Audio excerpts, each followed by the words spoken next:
Si tu as joué à la DV Lottery cette année comme plusieurs confrères et tu es emporté par le rêve américain, alors cette vidéo va te recadrer parce que je vais te donner 10 choses à faire après avoir joué à la DV Lottery. Reste jusqu'à la fin car les 3 dernières sont les plus importantes et la 10e va sûrement te surprendre. Salut à toutes et à tous, bienvenue dans ton repère, la boussole des Africains en Amérique. Avant de continuer, permettez-moi de me présenter. Je m'appelle Yannick Poko, je vis en Amérique et je travaille avec la team Ton Repère. Sur cette chaîne, nous parlons d'immigration en Amérique, des DV Lottery, des visas, des erreurs à éviter et surtout des astuces pour vous en sortir en Amérique afin de réaliser votre rêve américain et de préparer votre grand retour pour l'Afrique. Si tu as cliqué sur cette vidéo, sûrement nous partageons ensemble un intérêt commun. Alors, abonne-toi à cette chaîne et active la cloche de notification pour être informé de nos prochaines vidéos. Trop de bavardage, n'est-ce pas? Mais il le fallait pour recadrer tout le monde, pour positionner un bon décor. Bon, je sais que tu as hâte de savoir quelle est la suite de cette vidéo. Allez, c'est parti. La première chose à faire après avoir joué à la DV Lottery, c'est d'oublier et prier. Oubliez que vous avez joué. J'aimerais que vous pensiez à cette DV Lottery uniquement dans vos prières. Ne restez pas à mettre tous vos projets, toutes vos réalisations derrière la green card. C'est une loterie comme toutes les autres, comme le pari foot, le pari mutuel. Mais c'est vrai qu'il faut jouer avant de gagner. Tout ce que je vous demande, c'est de rester tranquille, c'est de rester calme dans votre coin, n'y pensez plus trop. C'est comme un demandeur d'emploi qui a postulé pour un job, il a déposé son CV, il attend qu'on l'appelle pour une interview. Vous n'avez plus rien à faire. Je sais, je te vois venir. Je sais que tu vas dire que par moment, il faut qu'on bouscule le dossier. Mais ces choses-là ne marchent pas avec les États-Unis. Surtout pas. Donc, reste cool dans ton coin, tu attends. La deuxième chose à faire est de conserver votre confirmation number, votre numéro de confirmation. Si vous vous rappelez bien, je vous ai dit comment vous devez enregistrer ce numéro, soit en prenant une photo ou alors en enregistrant un fichier PDF dans votre machine. Rassurez-vous qu'il est gardé dans un endroit auquel à tout moment vous pouvez y avoir accès et que au moment opportun, quand vous demandez ce numéro pour voir les résultats, n'oubliez pas, le résultat c'est le 7 mai. Le jour des résultats, les larmes vont couler. Je m'adresse à ceux qui n'ont pas joué.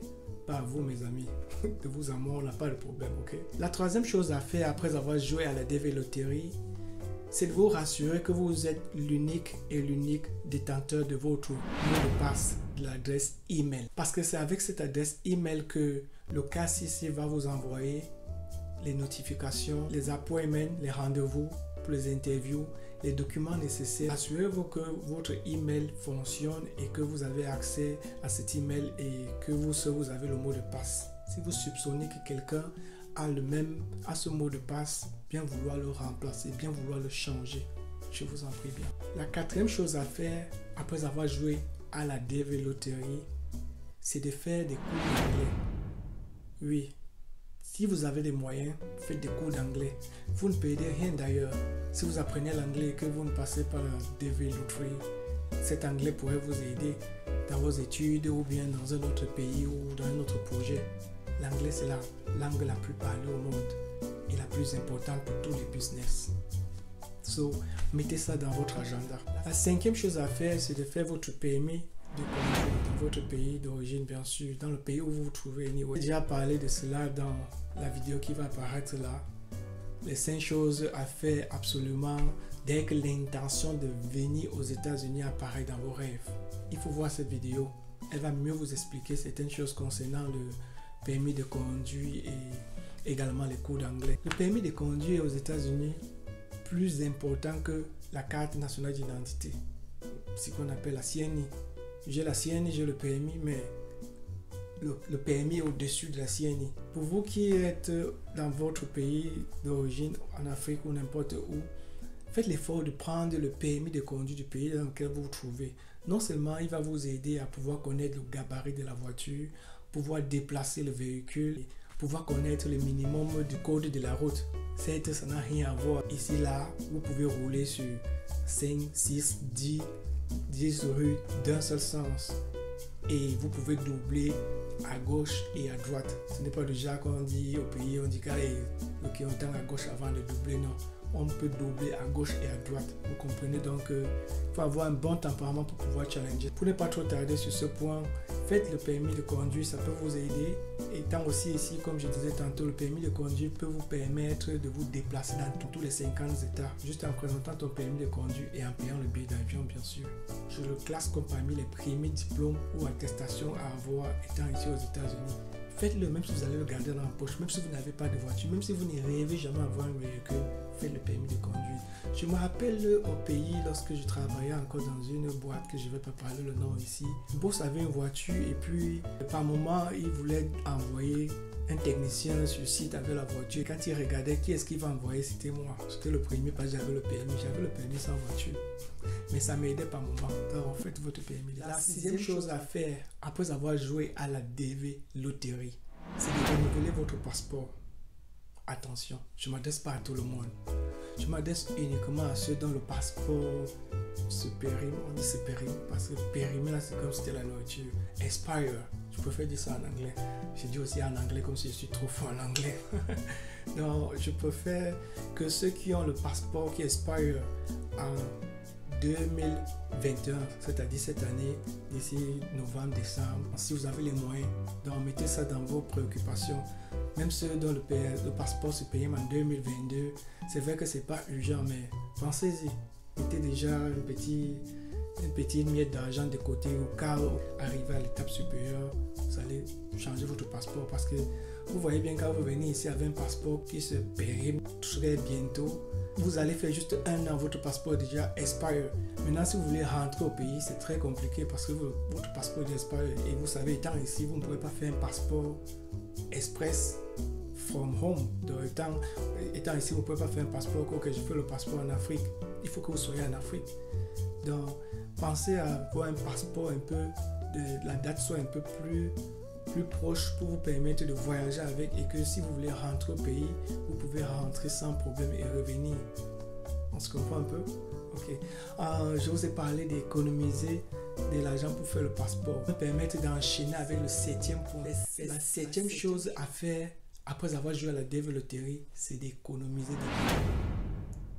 Gardez 100, 200, 300, 500 par jour, autant que vous pouvez.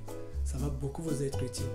Parce que il ne faudrait pas que le moment venu, on lit les résultats et puis vous dites que ok, j'ai eu le résultat, je suis sélectionné pour la DV et que vous n'arrivez pas à payer votre billet d'avion ou alors à payer les minimums, c'est-à-dire les photos, tout le nécessaire. On va en parler dans nos prochaines vidéos. Gardez déjà de l'argent, économisez de l'argent, arrêtez de noircir les tables. J'espère qu'on se comprend. Gardez cet argent de côté, arrêtez de partir dans les coins sombres là. L'argent là, gardez de côté. Après, vous allez mûrir votre esprit et si jamais vous ne voyagez même pas, cet argent, vous pouvez en faire un business en ligne par exemple. Le business en ligne, ça donne les dos maintenant. Il faut travailler, il faut voir, il y a beaucoup d'options. Au moment venu, on va en parler. On a tellement de choses à parler sur cette chaîne. Parfois, je ne sais pas par quoi commencer.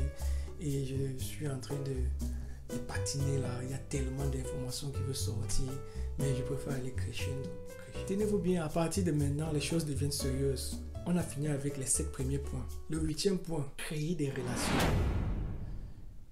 Cherchez à connaître des gens qui vivent aux États-Unis. Si vous connaissez déjà une personne qui vit aux États-Unis, renforcez le contact. Appelez, écrivez, demandez des informations. Où est-ce qu'il vit? Patati, patala. Ça va vous aider.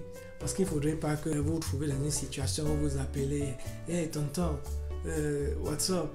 Je suis en train de venir aux États-Unis là. Est-ce que tu peux m'héberger? » Ding dong. Il va te raccrocher au nez. Ici là, c'est pas la blague. C'est pas le genre où on dit les tontons, les tatas. On ne connaît même plus ça ici. Ça devient très compliqué parce que là, il y a le loyer à payer, il y a les charges à payer. Tu vas venir là en Afrique avec ton 100 bank job, atterrir là chez quelqu'un et puis même si c'est qui te demande de dormir au sol, tu vas salir son salon. Donc prépare-toi déjà. Commence à créer des relations. Commence à nourrir des relations que tu as déjà. Et puis tu vas voir, ce conseil va beaucoup t'aider. Allons sur le 9e point. Le 9e point, c'est le regroupement des preuves. Alors surtout pour les mariés, ceux qui ont joué célibataire et puis après le jeu se sont mariés, je vous invite à regrouper tous les documents, ou alors les photos, le mariage coutumier, le mariage traditionnel, toutes ces petites choses-là, les messages, les choses comme ça, là, si vous avez les comptes communs, prenez toutes ces choses, mettez de côté quelque part. Ça va vous aider le jour de l'interview. Et pour ceux qui ont eu un bébé, si après avoir joué à la loterie, tu as eu un ballon d'or et que tu as mis au monde un beau bébé, commence à prendre des photos. Quand tu es enceinte, commence à prendre des photos du bébé, toutes ces choses, commence à les prendre, à les mettre en évidence. Mets de côté l'acte de naissance et au moment de remplir la DS 260, qui est la demande de visa pour ceux qui ont joué à la DV Loterie, on va ajouter toutes les informations de ton conjoint, de ta conjointe et de tes nouveaux bébés. Ok? J'espère qu'on s'est compris. Le 10e point, je vous avais dit, c'est le plus important. Toi qui es célibataire, tu vas voyager ici. Ou alors toi qui laisses ta femme ou ton mari en Afrique, tu viens aux États-Unis, tu dis non, je maîtrise. Tu ne maîtrises rien. Tu seras un solitaire dans la jungle. Et tu seras tenté à regarder les petites filles du lycée. Et c'est dangereux, surtout pour nous les Africains. Boum, on t'arrête, menottes, prison, amende. Tu vas galérer là-bas toute ta vie. Et ton rêve américain sera envolé dans l'air. Prépare-toi déjà à l'abstinence, man. Prépare-toi déjà à l'abstinence. J'ai chuchoté pour que les gens ne comprennent pas. C'est quelque chose de très important pour vous. Pour vous, surtout les jeunes garçons. Les filles encore, je vois les filles, elles parviennent à supporter là. Elles restent 1 an, 2 ans. C'est quand ça devient chaud qu'elles commencent à aller dans les groupes de chat. Mais pour toi, jeune garçon, fais attention. Tu vas voir les petites filles du lycée, même de l'école primaire. Elles ont la poitrine, les fesses, les formes. Et puis tu vas te dire, ok, c'est une grande fille, c'est une majeure, c'est une mineure. Parfois, elle n'a même pas 14 ans. Attention.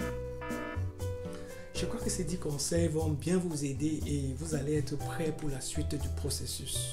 J'espère que cette vidéo te sera d'une très grande importance.